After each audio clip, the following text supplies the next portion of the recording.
My name's Martin, and this story I want to tell you about is how a series of crazy circumstances led to the tables being flipped on some pretty nasty people.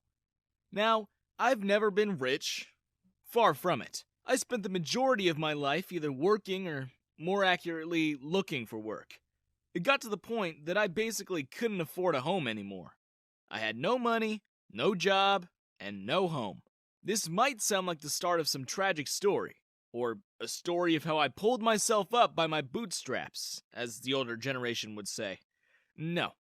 Instead, this story is about how karma seriously bit these two nasty girls in their butts, and how I inherited their grandmother from right under their noses. One day, after being broke and couch surfing between friends and family for a couple of weeks, I finally got a job interview. I was hoping for a store, or even an office. Instead, it was for a groundskeeping position. But hey, it came with a place to live and everything. I put on my clothes and went to the address where I saw the biggest mansion in my life. This place must have had 100 rooms to it. But the address matched, so I might as well try. I rang the doorbell and some guy in a suit answered it. I explained to him that I was here for the interview and showed him the piece of paper. We looked at each other for a while before he finally led me down a long hallway that led to a huge door with an old lady sitting on the other side. I told her the same thing that I told the man at the door, and showed her the piece of paper that was starting to get crumpled in my hand. She told me that she was the one that put up the advertisement for a new groundskeeper. Her old one retired.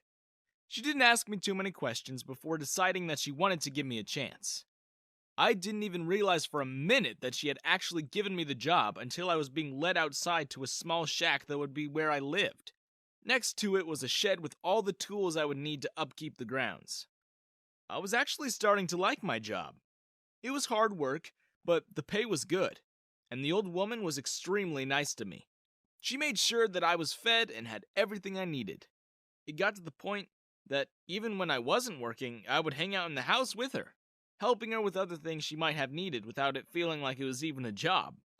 It would be weird to say that it felt like I was friends with this woman. It was more like it felt like she was almost my grandmother.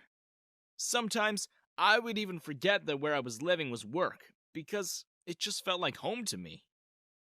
The one thing that was not perfect about this situation was that I was not the only one living in the mansion with her. She had two granddaughters that lived off of her money, and didn't seem to ever work a day in their lives. They would snap their fingers at me and try to order me around as if I was their personal servant. I knew that my job didn't entail taking care of the two of them, but I didn't want to lose my job, so I usually did what they asked of me. Unlike their grandmother, these girls were extremely unkind to me. Sometimes, when they knew I was standing within earshot, they would talk about how poor I looked and how degrading it would be for them if they had to have a job playing in the dirt. They liked to call me for help and remind me that I was poor and desperate for this job. When I would do something for them, they would have a coin in front of my face as if I were an animal that would dance for it. The two of them also liked to constantly make fun of me. They told me that where I lived didn't even seem suitable for a dog, but seemed to suit me perfectly. They would speak as if I were illiterate and acted as though I didn't have an education, which I actually did. They would laugh and tell anyone that came over that their grandmother hired some crazy homeless person to cut the grass because they couldn't find anybody else willing to do dirty work like that. I hated those girls so much, but I put up with it for the sake of the job. Whenever I was in the house hanging out with their grandmother, they would always sneer at me for even being in the house. If the grandmother left the room, they would tell me that my place was outside, and they didn't need the smell of a poor, homeless loser in their home. I never told the grandmother how they treated me, and they seemed to treat me a little better when she was in the same room. One day, when they weren't around, I had asked the woman how she ended up in this luxurious condition that she was able to afford. She smiled softly and explained to me that she had to work very hard and had a lot of luck to obtain the wealth that she has today. She confided in me that she wished her granddaughters would see the people working around them, and it would make them feel grateful for what they had. She thought they might even see how happy people were working, and want to go make money for themselves. Instead, she was disappointed at the fact that they seemed to just spend her money without any regard and barely even spoke to her.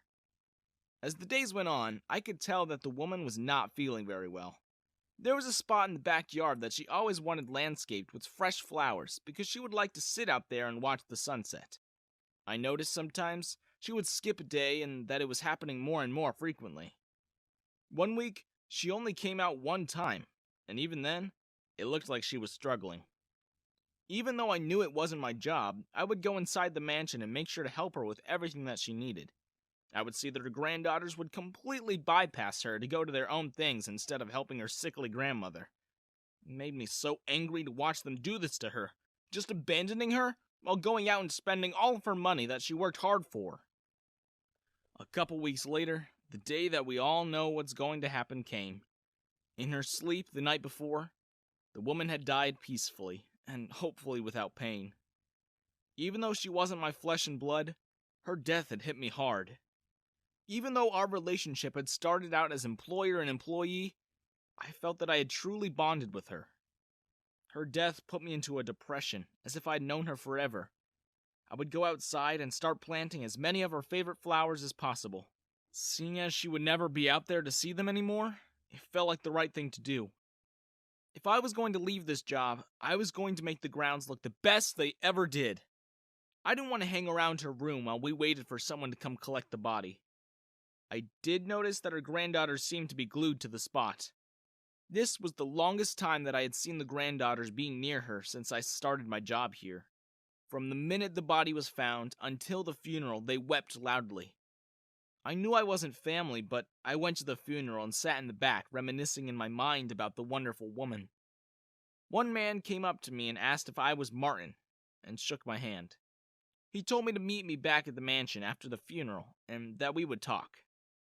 I was worried that he thought I was related to the woman, and invited me back to a family event. Still, I went back to the house, even if it were just to see it for one last time. When I went into the room, there were many people around me, including 2 granddaughters who gave me a dirty look. I noticed that they were wearing nice, expensive clothing, where I was wearing the only suit that I owned. I felt very out of place. The man from the funeral stepped forward and introduced himself as the grandmother's lawyer. I assumed I was here because I was getting officially kicked out of my shack and being given my final paycheck. Instead, he started reading her last will and testament as I stood there awkwardly, with her other family in the room. The biggest shock, however, came once I heard my name being said as part of her will. She had left me 90% of her entire wealth, including the mansion. The 2 granddaughters stared in disbelief at me once they realized they were not getting the money. They stomped out of the room and I went to the lawyer to sign all the paperwork. A week later, I had moved into the mansion, and the 2 granddaughters now had nowhere to live. Just as I was before, they were now homeless and did not have a job. I would have never thought that this would have happened to me. And then, the 2 smug, nasty girls didn't have a penny to their name. Karma had been given to them in the form of what I think is sweet, ironic revenge. Even though their grandmother worked hard for her fortune, the granddaughters took it for granted and acted like jerks to poor homeless people. Now, they would have to look for a job, just as I did, and worked hard for their money. Before they left, I had a thought that I found to be slightly petty, but worth it. I told them there was somewhere in the mansion they could live. They asked me where, and I told them I could hire them as the new groundskeepers, and they could live in the shack. The look on their faces was worth every penny I inherited.